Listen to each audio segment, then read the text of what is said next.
Welcome back to Intelligent Bishop. If you are new to this channel, do check out our videos based on chess basics for beginners, top 5 chess sites, how to write chess moves, how to win chess in just 7 moves, then the most evergreen chess game in this history. Then we also have opening related videos like Kaiko Piano.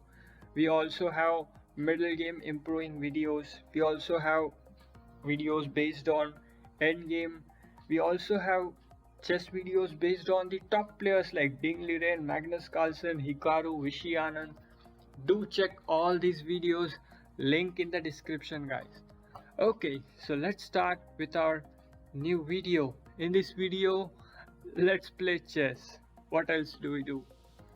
Let's play a blitz match. In this we are white. E4, my favorite move.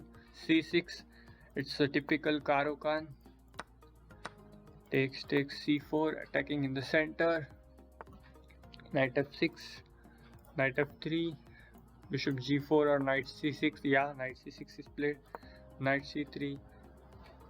Yeah, Bishop G4. Now here the pawn is taken. Knight takes and Queen B3. He takes, then Queen B3. Bishop takes is played here. Pawn takes. This is the standard opening. Let's see what my opponent does. He should know this actually because this is a very common move. Bishop takes. Yeah, he plays it. Now this knight is under attack. So E6 is played. Very right. Now Queen takes B7. Knight takes D4 is played. Still we are in the opening. Giving a check. Knight takes B5. Queen C6 check. Breaking the castle. He has to play this. Yes. Now Queen takes B5. Probably Knight takes. Yes, pawn takes. Now Queen D5 is played. Yeah. Takes.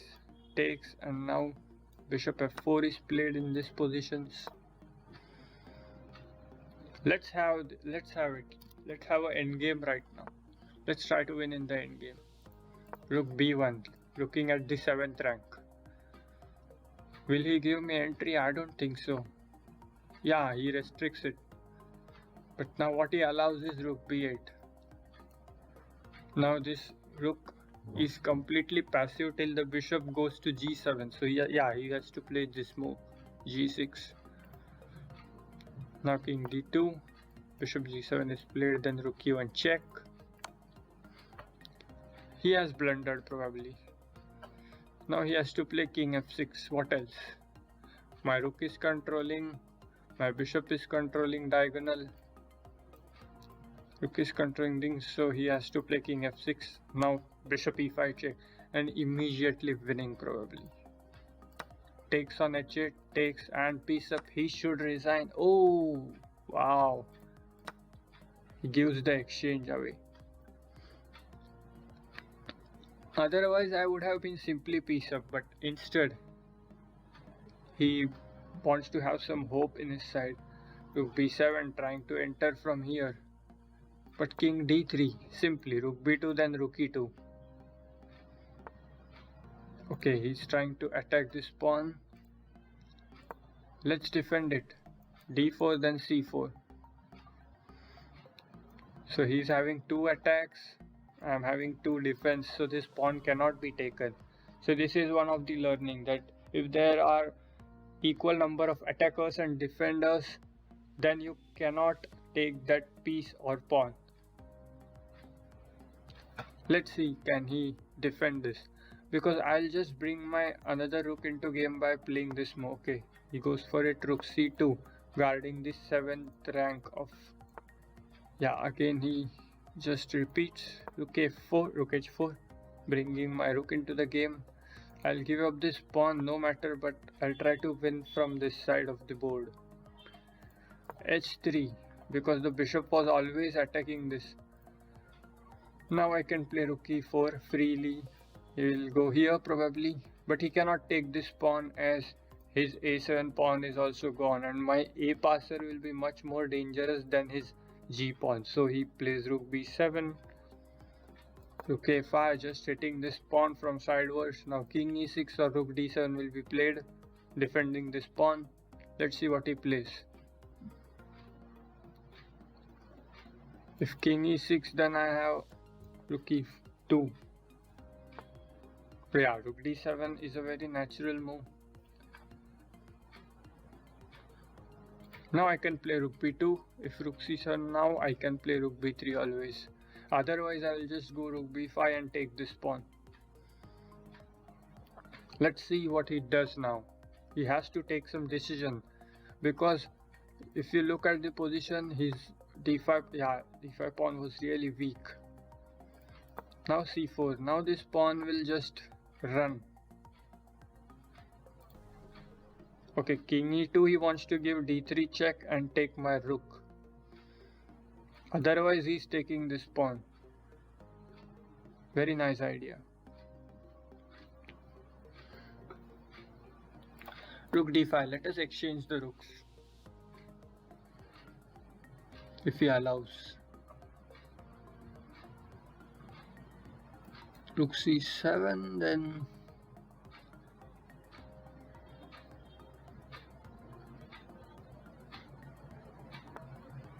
okay, he wants to take this pawn also.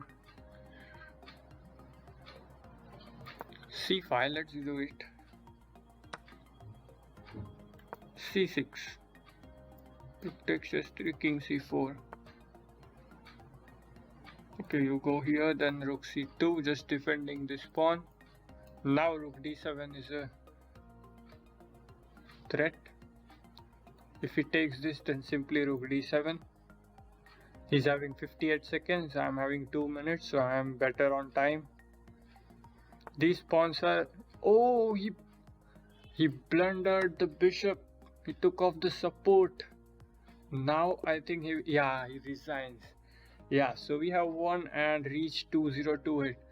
So I hope you like this video. You learned many things. Let's have a quick look of what happened in the game from the beginning. e4, c6, d4, d5, takes, c4, knight f6, knight f3.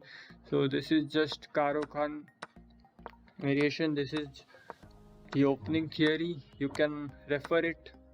I'll be uploading this opening theory in my upcoming videos, so subscribe to our channel, as we are going to upload many things which are being recorded, and you can see how difficult this endgame was and how it was converted.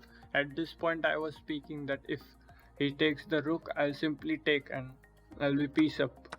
So instead he decides to go either way, and I was defending first, but then I took this c pawn